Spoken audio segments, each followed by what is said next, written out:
Macho Man Randy Savage, and you're listening to the Interactive Interview. Oh, yeah. Interactive Wrestling Radio.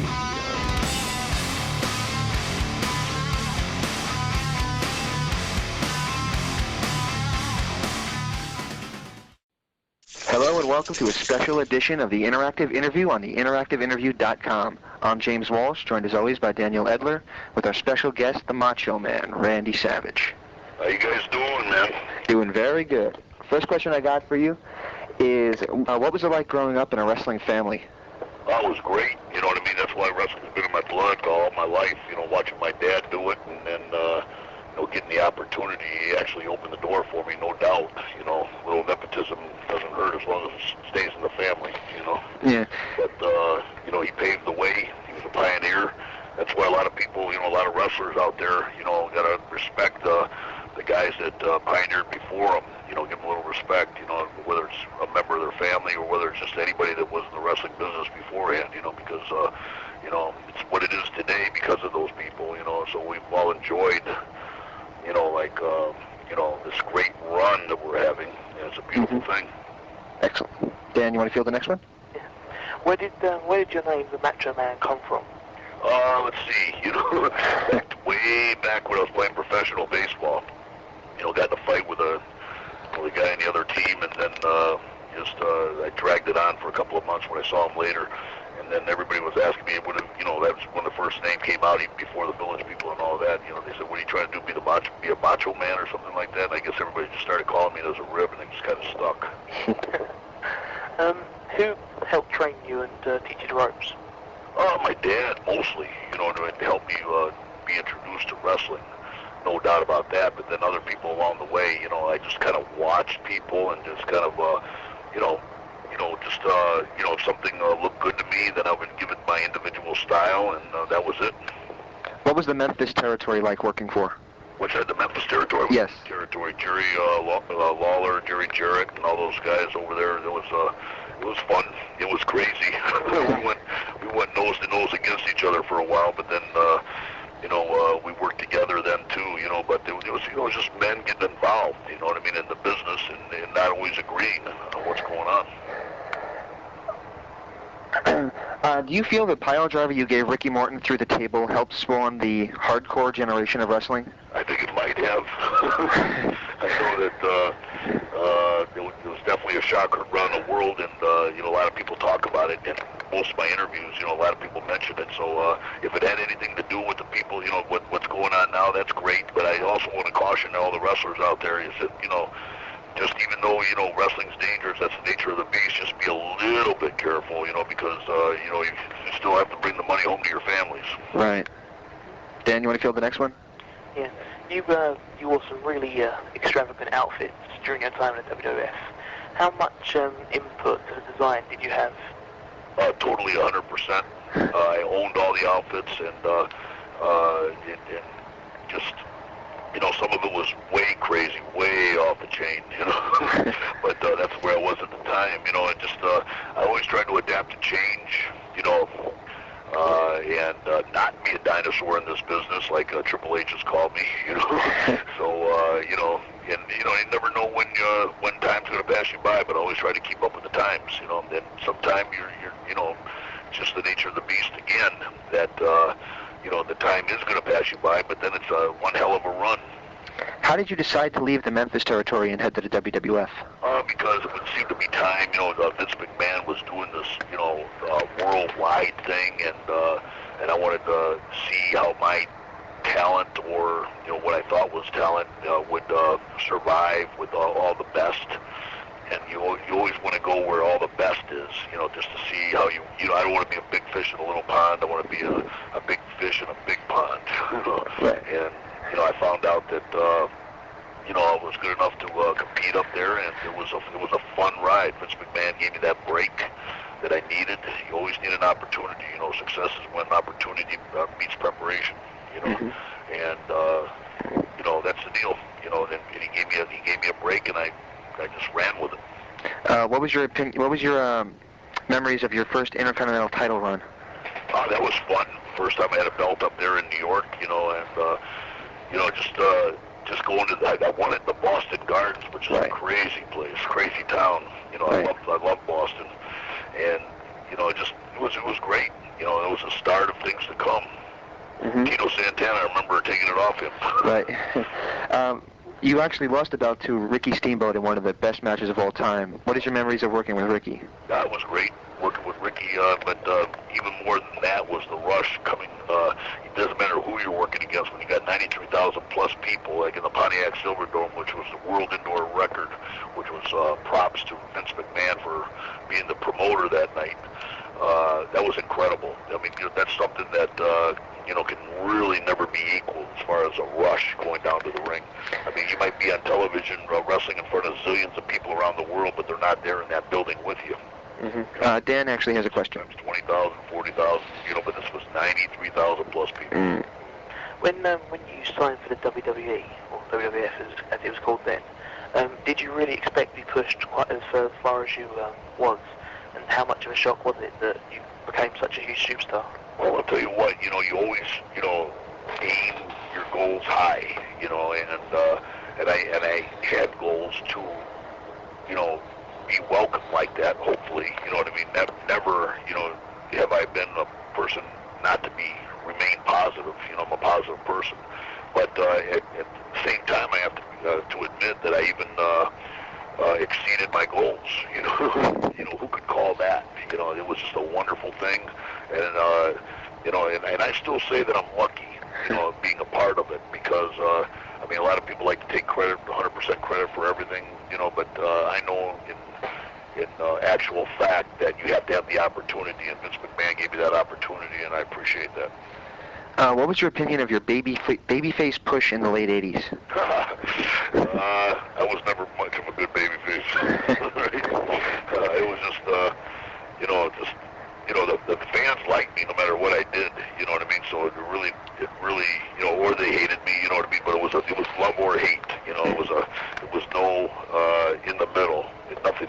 The Macho Man character was not subtle, either got people to love him or hate him, So I really didn't wrestle much different, It just kind of the guys I was booked against, they decided to, book me against people that I'd never wrestled before, and then that was it. What is your memories of the WrestleMania 4 title tournament? Oh, that was fun. The tournament, you know what I mean? That was really fun. It was great. Unfortunately, you know what I mean? When a match comes up for a tournament, it's usually because somebody doesn't want to do a job, and that was the case it was with Hulk Hogan, So, but we made do with what we had, and got over, and we had a heck of a run right after that, so it was a cool thing. Now that you just said that, what was your initial feelings about losing the belt to Hogan at WrestleMania 5? Oh, I thought if it's business, it's a cool thing. That was just business. It's a thing that needed to be done, and Vince McMahon was right in that fact. You know what I mean? You can't let personal and business interfere with each other, but sometimes it does. But it's just something that needed to be done. It's a business move. I've watched it all my life. Being in the wrestling business ever since I was a macho baby. My dad being in the business. So anybody that gets too excited about winning or too sad about losing doesn't really know the wrestling business. Who came up with and what was your opinion of the Macho King? That was Vince McMahon. He had to talk me into that one. He happened to be right. I was telling him it wasn't going to work, and he says, "Oh yeah, Will." I said, "Man, I've spent my whole career life, with this, Macho Man thing, going on." And he says, "Well, trust me on this one." I said, "Okay, dude, it's your money. You're the promoter." And he was right. One of your biggest feuds as the Macho King was against Dusty Rhodes. Do you think he got a fair shake in the WWF? Did Dusty get a fair shake? I don't think he got a fair shake. I think that he could have got a better shake. He did good with what he had to work with, but it wasn't, he was a legend. Dusty was a legend with the American Dream. They didn't need to reinvent him and put polka dots all over. I think that was a rib from one of the guys at the booking committee, to see if he would do it. But which is sad, but but that's the nature of the beast again. The ribs, sometimes ribs carry on into the ring. What are your honest opinions about Ultimate Warrior? The Ultimate Warrior, me and Ultimate Warrior get along good. We really do. He's crazy, but I'm crazy too. So, and sometimes when I was talking to him, I found myself actually understanding what he was talking about, which was kind of nuts in itself. You know what I mean? Yeah. You say what about me? I suppose when I talk to people like yourself, you're probably thinking that, this guy ain't wrapped too tight. But Warrior and myself, we had some good matches, I thought, and he was very agreeable. We got along. We never had a problem. Was there a hidden or underlined reason behind the retirement angle? I can't remember at that time, what exactly what the reason was. But I don't think that there was. Otherwise, I would remember it. But it was just probably one of the things that, just to have a blow off at WrestleMania. Mm-hmm. There's probably nothing really to it. During your time in the WWF, you worked with some major, super talents. Can you give your memories working with especially Ric Flair and Jake Roberts? Yeah, Jake Roberts was a great student of this business. He had a great head on his shoulders, and he really surprised me with his, psychology. Mm-hmm. And I really give him props. And we had a real good run. And when his King Cobra bit me, oh my God. That was sick. That story is that 4 days later, man, my arm blew up like a balloon. Oh. I had to go rush myself in the emergency room and get some hospital attention. But then 12 days later, his snake died. Huh. So, I think he got the snake got the venom from me. Snake Roberts came up to me and said, "You killed my snake." I said, "Man, I tell your snake to back off." Things won't happen like that. How about working with Ric Flair back then? Ric Flair, if you work with Ric Flair back then or 100 years from now, it's going to be the same match. I rib him about it, and he takes it real well, but, you know what I mean? And we've had some differences, but, never that bad. I got a lot of respect for Ric Flair because he works hard. He really does care about entertaining the people, Mm-hmm. But he does have a certain style, and no matter what style you wrestle, you have to wrestle his style, otherwise, that's it, Mm-hmm. And we're, even though I have a style myself, I try to adapt it to the person that I'm wrestling with, a little bit anyway, But, Mm-hmm. Rick has got one style that seems to work for him, and he sticks to it. What led to your decision to leave the WWF? Just because they were going for young guys, the new generation, and, Pat Patterson was in Vince McMahon's ear saying, "Oh, we gotta, don't even, make a transition. Let's just go for the new generation." My deal was that I still thought I could wrestle. Had some years left in me, and Mm-hmm. and I was in a good position where I just didn't want to be trashed. You know what I mean? Just for no reason. If it makes business sense, that's fine. But Mm-hmm. Vince McMahon with that going to the new generation didn't work right away. Finally, slid some old timers or legends or guys that were over with the people and rubbed up against the newer guys, and then he made it. Mm-hmm. So that going to the new generation didn't work for him right away. Is that why they stuck you as an announcer for a while? Yeah, that's right. I actually wanted to be an announcer. I wanted out of the ring because I could see what Pat Patterson was doing. What was your early opinions of WCW? Early opinions of WCW, it was the strangest run business I've ever seen in my life. Not just the wrestling business, but any kind of a business. It was crazy. It was just like when I got there, Hogan already had everybody jumping through hoops that weren't there. You know what I mean? So it was kind of crazy. It was just like everybody serving Hogan, and that was it. You know what I mean? We really don't care if the business does good. And actually, they stumbled on a couple of things, like the NWO was huge. Mm-hmm. Yeah. It was huge, and there's no reason, to end it like that. But the jealousy in the dressing rooms, and just Hogan being way out there and all that kind of stuff. It was a terrible thing. It's when something so great is going so good. I mean, why ruin it? Why not just roll with it? How did the company change when? Sorry about that. How did the company change when the NWO came to be? The company changed. The stock went up. We were selling out all over, and the ratings went up. It was crazy. It was a good thing. It was a rebel thing. The people loved it. Mm-hmm. The people loved it, but the boys in the back didn't like it. What was you? Did you enjoy joining it? What's that? Did you enjoy joining the NWO? Yeah, I did. I had a good time with it. And then when I split off it, I thought we had a good thing going with it. You know what I mean? It's all timing. It's all entertaining the people, and the people were really entertained. It's just that when you got something going good, so you don't keep going with it. You don't have to ride it all the way out, but just let it go for a while. Because the people loved it. Mm-hmm. What were your memories of working with Diamond Dallas Page, who recently retired? Good memories. He works hard. He really cares about the business. He really wanted to make it big, and he did. You know what I mean? And if I had a hand in doing it, that's good. Diamond Dallas Page really works hard at this business. He was a student of the business. He cared about it. You know what I mean? And he got a chance to have a run, which he always wanted to do. I know he wanted to do it because it was very apparent that he wanted to do it. In 1998, you suffered a rather severe leg injury. How severe was it? Oh, it was pretty bad. I had 3 knee operations, and the same knee, so that really slowed me down. So I'll never be 100% like I was before the knee operations. It's one of those things. I was a catcher in baseball, playing football, and all that kind of stuff, and just the wear and tear. Finally something's got to go. I thought it was bulletproof for all those years. Any injury that I had, I just kept going, but. That's the deal on that one. That was a good one. You beat Sting for the belt, and then eventually lost it to Hogan the next night. How much politics were involved in that? There was always politics in WCW. So that was standard. Just Hogan's. He's really one-dimensional. He likes to think of himself as like many-dimensional, but he's really one-dimensional. It's like if he was playing a game of poker. Mm-hmm. I've been around him a lot, so you can tell by his face what kind of a hand he had.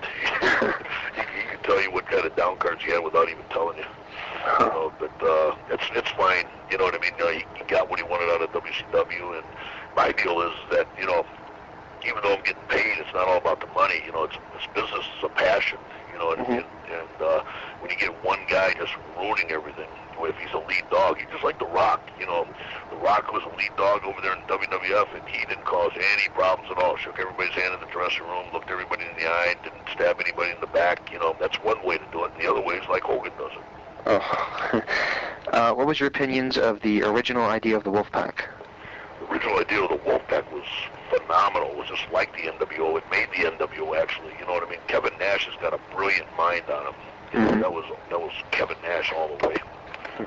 Kevin Nash and Scott Hall and Six-Pac, great guys. You know what I mean? And their psychology in the business is phenomenal. Kind of like a Jake the Snake type of psychology, only completely different. Dan, you want to field the next one? Yeah, sure. When you returned to the company in 1999, how much did it changed? Which company? WCW. WCW. That was the same thing. Hogan was in charge. You know what I mean? So it was ridiculous. He plays little kid games all the time. You know what I mean? And that's how he amuses himself.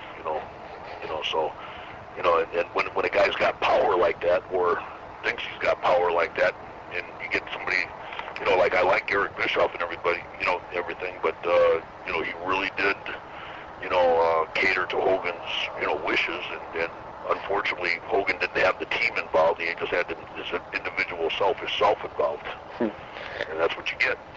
Memories of your feud with Kevin Nash?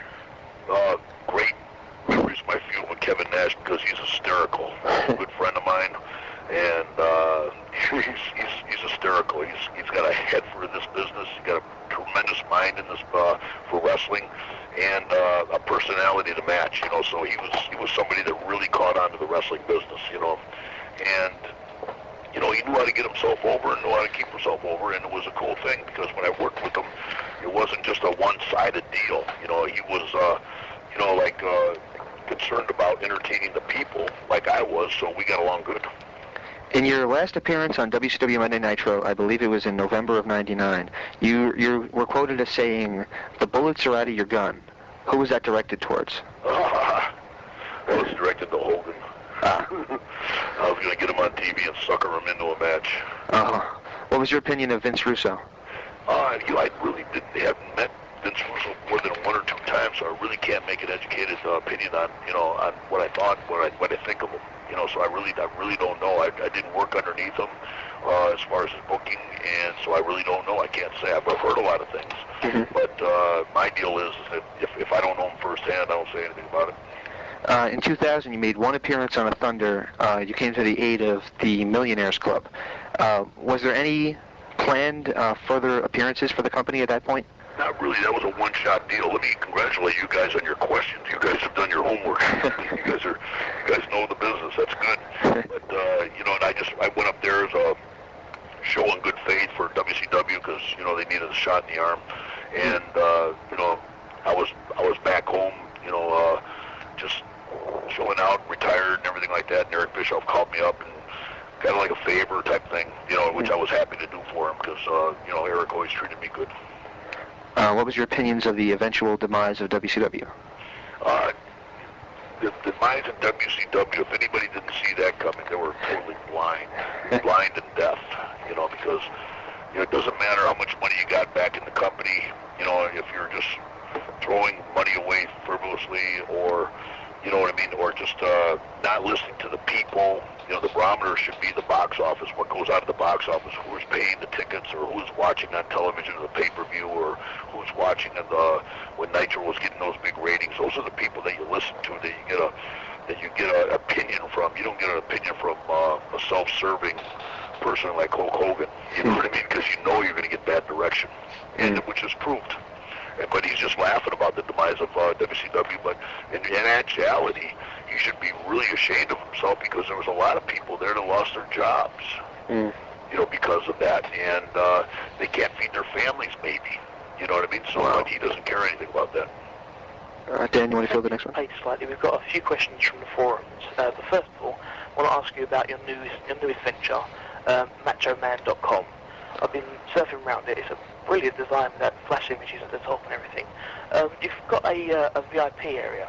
I just want to ask you about what you've got planned for the site in the future, any projects that run with it, and what's going to be in the sign-up area. Well, the deal is that I'm starting wrestling on the internet. This is a passion that I've wanted to do for a long period of time. I wanted to give back, and guaranteed that we're going to have wrestling on the internet. That wrestling is mostly dominated by one person. That's Vince McMahon. With the WWE, I'm sure you know that. You know what I mean? But there's room for an alternative wrestling group, and I got a bunch of young, hungry lions that want an opportunity, just like I was when I got my opportunity from Vince McMahon, and they're going to get that chance on MachoMan.com. You're going to see the craziest interviews, the craziest matches. It's going to be wrestling like you've never seen it before, and it's just going to be off the chain, no doubt about it. And I'd rather, instead of talking about it, just witness it. And what we have up there is completely nothing compared to what we're going to do. It's just the tip of the iceberg because the creative ideas are flowing. There's so much talent out there that is not signed by the WWE that want a chance to be seen by the world to show what they've worked so hard to do. To get their talent to where it needs to be done. And they've worked hard and they deserve to be seen. And on the World Wide Web, you're going to be able to see some faces and some gimmicks and some personalities and personas that you have never dreamed of. You never would have got a chance to see if it wasn't for MachoMan.com. So it's a wonderful thing. It's a way that I'm going to give back. It's put a spring in my step over here in Florida. And wrestlers from all over are excited about it, and the fans are excited about it. I'm starting to come out from underneath the woodwork, you know what I mean, and doing interviews like I'm doing with you right now. But I'm excited about it, and it's a passion that I have, and I'm really excited how it's turned out. I've had a lot of questions from fans asking how can they become involved in the site, and how can they help out with the site. So what advice would you give to fans who want to become a part of that? Help out with what? I didn't hear that. Help out with what? Help out with the site, or help out contributing to the site. Oh, if they would email me all their suggestions to MachoManMail at AOL.com, we're actually going through them and we're getting suggestions, and we're going to be in touch with those people. It's going to be a crazy ride. We're not going to be able to because of thousands of email. Don't get me wrong, but we're going to be putting out a newsletter, letting everybody know what's going to be happening next. But this thing is this wrestling animal, which I call it. It's going to be so freaky. It's going to change. It's going to change so far, what everybody's used to watching. That I think it's going to be a form of entertainment that is both affordable and it's going to be completely, where people get chills, like watching it because they're going to see talent that they never seen before, and in a storyline that they never dreamed would be coming across the airwaves again. Chat member JC would like to know more about your current diet and workout routine, if possible. Really very simple. I just about an hour and a half in the gym and do a little cardio and a little swimming in the ocean over here in the Gulf, but nothing heavy anymore. I've trimmed down and that's it. You know what I mean? I wrestled just now a match with Patrick Tanaka on the World Wide Web just to kick things off, you know what I mean, for the World Wide Web Championship. And man, I was sore for a few days after that, you know what I mean? And so what's happening now is that we're going to have a tournament for the World Wide Web Championship, and whoever wins that belt, I'm going to challenge that person and see how well I can do against that new guy of the future. The final question from the chat forums comes from Ben Kent. He'd like to know your thoughts and stories about the recent passing of Kurt Hennig. Kurt Hennig was like one of my best friends of all time. It's a real sad thing. He's got a wife and 4 kids and everything, and we're planning on doing something at MachoMan.com to just to help out, with the Kurt Hennig estate, But Kurt Hennig, we're actually getting a picture blown up that Bob Seger, the musician, drew of him, and we're going to put it up in the hall where the wrestlers come out of as the perfect wrestler to emulate. We think that much of Kurt Hennig. Wow. Great, yes. In early 2002, you issued a challenge to Hulk Hogan on OneWrestling.com. Whatever happened to that, and what went on behind the scenes that we never heard about? Well, here's what happened: is I offered him a chance to wrestle for free, since we both made a lot of money in this business. I challenged Hogan with all the proceeds going to the All Children's Hospital. Real fine charity right over here where we both live. That helps sick kids, and time of need. And I gave him 2 weeks to accept the challenge. If he didn't accept the challenge, I was going to give 10 grand to the kids, for a little token thing. But for all the pay-per-view money, what it could have been if Hogan and Savage would have wrestled and gave all the money to charity. But in 2 weeks, he dodged the questions, and even on the radio down here and all that kind of stuff, made a million excuses, like it was a tax write-off I was doing, and just everything, just to get out of the match. So he didn't accept the challenge, and I paid $10,000 2 weeks later at Christmas Eve so the kids could have some kind of a present. But that challenge is still wide open for Hogan.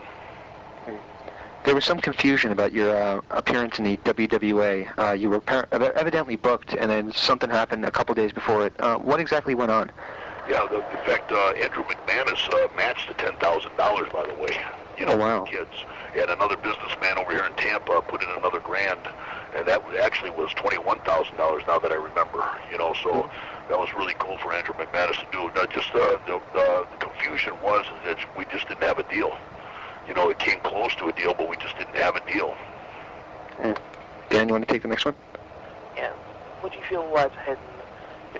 Who do you feel is the future in the wrestling business? In specific, the people in WWE, but also in specific, the people that will be working with you in your Worldwide Wrestling Federation. Who is the future? Yeah. Who would you call the future superstar, future Macho Man sort of superstar talent? Wow, that's a tough question. I don't know. There's a lot of guys out there in the WWE. I haven't really been plugged in lately, but I'm going to plug myself in now that I'm back in the business. I'm back in the wrestling business officially as of 2 days ago, and now I'm going to be checking everybody out. I can't believe the talent that we have over here at MachoMan.com. We've had 2 taping sessions already. Actually 3 taping sessions, and I cannot believe the talent, the young talent that's over in the independents. You're probably more familiar with that than I am. Being so in tune with wrestling today, because I took about 5 years off and, doing other projects. But I'm telling you, there's no telling who's going to be the next Rock or the next Hulk Hogan or, like you said, the next Macho Man. I appreciate that. But it's going to be a fight. It's going to be a dog fight because so many people are interested in this great sports entertainment, that it's not going to be easy for everybody. One person's going to pass everybody, and we'll find out what happens. Dan, you have another question? No, should we just Okay, do you want to do the word associations? We're just going to mention a word or a name, and you just give us your honest gut reaction. It could be a one-word answer. If you have a lot of things to say, you can go on a wild rant. It doesn't matter to us.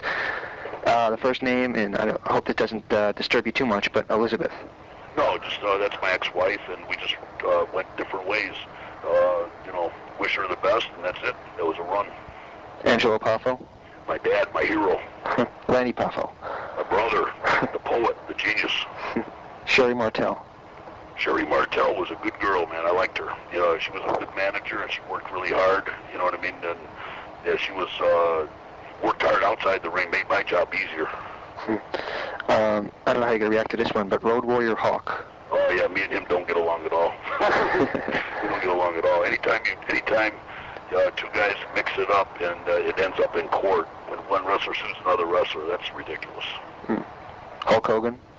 I got nothing good to say about Hulk Hogan. He's a punk, you know what I mean? And if everything comes around, dude, you know what I mean? I don't know if he thinks he's flying high right now, but I got something for him if he ever wants to come down to the planet Earth. Sting. Sting, good dude, and great athlete. Eric Bischoff. Eric Bischoff is a good friend. He's a cool guy. He just gotten tangled in that cobweb or that spider web over there at WCW where Hogan had him. You know what I mean? And he put some faith in the wrong guy. Vince McMahon. Vince McMahon is the guy that gave me my big break on June 17, 1985. Wow. And I'll always appreciate that. And the last one might be another one that bugs you, but Gorgeous George. Who's that? The real Gorgeous George? George Frankenstein. Oh, okay. No, she's a good girl. Yeah, no problems. Okay, cool. We'd really like to thank you for this interview. Would you like to plug your website one more time? No. We're getting hit enough over here. But that's cool, though. Any word you can get out, that's fine with me. We certainly will. Thank you very much. It's your fans. One message to my fans is that thanks for the run. It was unbelievably great, and the wrestling business is something that you really can't take yourself out of, and so I'm plugging myself back in to pass the torch to the new generation, and that's what a lot of the guys should do around here. But the Hulk Hogans are not going to pass the torch. They're going to pass you a torch that's not lit and too heavy to hold, and I'm not going to do that. I'm going to do it. I'm going to get these young guys going, and you're going to be entertained by seeing guys that work really hard and care about their career, and they're going to be excited to show it for you. Excellent. We really would like to thank you. It's been an honor for us to speak with you, and stay tuned for more from the interactive interview. Oh, yeah. Enjoying what you're hearing? Be sure and check out WrestlingEpicenter.com on social media at Facebook.com/WrestlingEpicenter. On Twitter at James Epicenter. And of course, WrestlingEpicenter.com for 24-hour news updates, our interview archives, and all the other information you've come to expect from the Wrestling Epicenter. Hi, this is Sherry Martel, and you're listening to the Interactive Interview.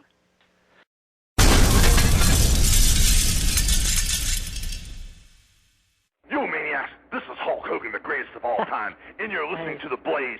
So what you gonna do when Hulk Hogan in Blaze-a-Mania runs wild on you? Aha, yeah, we're back on the interactive interview. Ooh, yeah. James. Mm-hmm. James. Dig it. James. Yes. You're not Randy Savage. I'm not? No. Oh. Randy Savage just got off the phone. You're not Randy Savage. In all seriousness, what a great interview, wasn't it? Definitely, yeah. Best one so far. Best one so far, probably. That's got to be the case. And I think we asked him some questions that even OneWrestling.com didn't ask him. That's correct, yeah. One Wrestling didn't ask, and neither of any of his interviews, really. I listened to... Ask him if they went on the WWF show, you know, This Bites. Oh, This Bites, yeah. I'm not sure. They probably ask him... Those sunglasses. Yes. Actually, that's a good question. I should have asked him that. If anybody knows, email me. If anybody knows where I can get shark-tooth sunglasses, let me know. Seriously, I want those things. He wore them when he joined the NWO. They had like shark teeth coming up from the bottom and the top. They're on the cover of his video. I've been trying to find them for 5 years. I'm serious about this. You could go to Universal Studios and just buy a pair of Jaws glasses. Those? Probably not. I'll make them up on it. Well, if you're serious, I might actually go get them. Take a trip over there just to get them. Oh, hell yeah. I've been looking for 5 years, so I want them. But let's get back to the interview. What did you think? Yeah. It was good. It was good. It went brilliantly long, because beforehand he said we could only have 10 minutes. I don't know. That was just really impressive, though, because I got to admit to you people, I was dancing around like a maniac when he said that thing about, you really know the business. I'm like, yeah. I believe that's, you've got it recorded as a separate sound file, haven't you? Yeah, I did, and I sent it to all my friends. So we're little marks on this show, so it's okay. I'd like you, can you send it to me at some point, because I can do the same thing. Oh, I will. I'd like to just point out that I made up about 90% of those questions. Yes, you did. That is correct. James is the informative, clever one. Yes, when it comes to Macho Man Randy Savage. Of course, I'm the clever one in general, I mean. I don't have it right in front of me. Let me grab it here quick. Somebody that we've been describing as the, quote, the black guy, after the AJ Styles interview, emailed me the other day. I'm trying to find it here. Here it is, the AJ Styles. Okay. Here is the email sent to me. As the black guy in the rib from West Virginia, involved with AJ Styles, he talked about the company that was ran by Richard Apron, and AJ was wrestling Rocky Reynolds in the main event.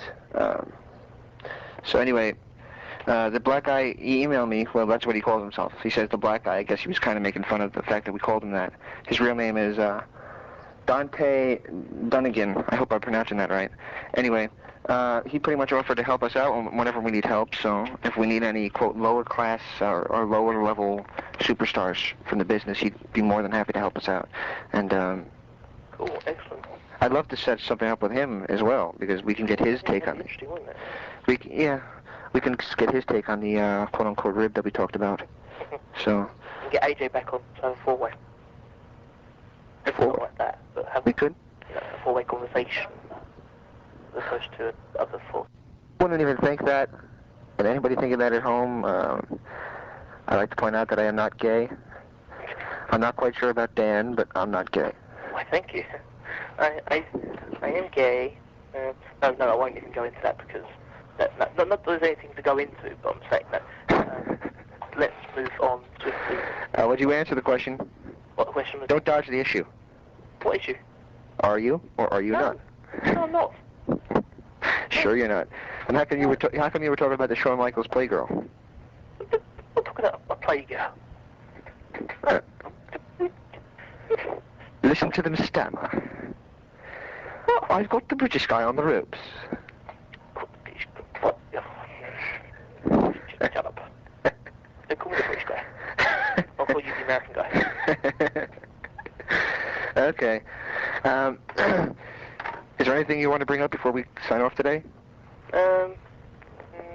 I would like to just say that we've got America's Most Wanted coming this week, Chris Harris and James Storm. We've got upcoming editions. Boy. Check out theinteractiveinterview.com. We've got a new web design. Once again, I'd like to point out that you can order pipe reviews at rowdypiper.com. Exactly. I've been told not to promote the Shawn Michaels interview anymore because... They sell the Shawn Michaels interview? They're allowed to, but they've sold enough copies, so they're not selling it at the moment. Is this like RF Videos stuff? Or is it their own? It's their own. Yeah. Pretty sure it's their own. So does Shawn Michaels lie through his teeth like he did on the RF video version? I haven't heard the RF video version, so I wouldn't be able to tell you, but... Well, for those who don't know, Michaels pretty much declines or denies that he had anything to do with Survivor Series 1997, Montreal. he recently has obviously said he does. Right. He also says he's not gay, too, but I know better. Oh dear, James, I won't ask you how you know better. Well, look at the facts. The guy was the second lowest drawing WWF champion of all time. Drew no money, drew no interest. WCW The lowest drawing. Kevin Nash. Alright, yeah. And I like Kevin Nash, but I don't like Michaels. But what was I saying? Okay. You just threw me a zinger there. Anyway, WCW was beating Shawn Michaels as world champion with the Giant as world champion before the NWO started. So when the NWO started, that pretty much blew them completely out of the water. But what I was trying to say is Michaels was the lowest grossing champion of all time. And the WWE played him up as the best of all time. And they continue to play him up as some kind of a legend. And, He was damn entertaining. maybe. Maybe. And one thing. He was probably the first little guy, or small guy, to make it as far as he did. Because he's not a big guy. He's bigger than you think he is, but he's not, in terms of his wrestling style, that's the style of a quote-unquote smaller guy. So he's the first one to take that kind of high-flying style and make it the world title.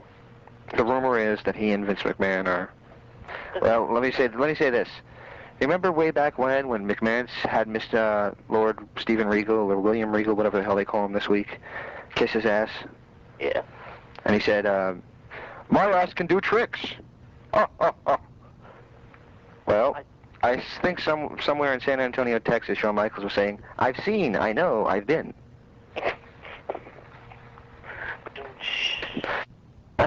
And do all talent relations with Shawn Michaels.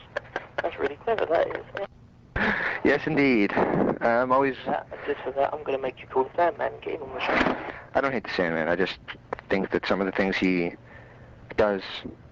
I think it's time to grow up is all I'll say. Ooh. Which is why I'll be ringing him after this show to get him on. But, yeah. I better watch out. You're going to swing a cane at me. Hey, before we sign up for this episode, I just want to say something. And Dan, this is not a topic for debate, so don't play devil's advocate. This is very serious. Okay. I want to send our best wishes and our prayers out to the troops in the Persian Gulf and in Iraq. By echo? Absolutely. And I don't want to get too political on you people, but if the ditzy twits and all these other stupid morons want to keep talking against the war and against these people, I know we have freedom of speech in this country, and I'm sure something like that is written in England too. But when your countries are at war, there's a respect you have to have for the troops that are actually over there. And any disrespect to them, for me, is grounds to get kicked out of the country. So when we sign off today, I'm going to play my favorite version of the Star Spangled Banner. It's by Kiss, and it's off Alive 3. God bless America. God bless Great Britain. God bless all our friends, and God bless the troops. You've been listening to the Interactive Interview on the interactiveinterview.com.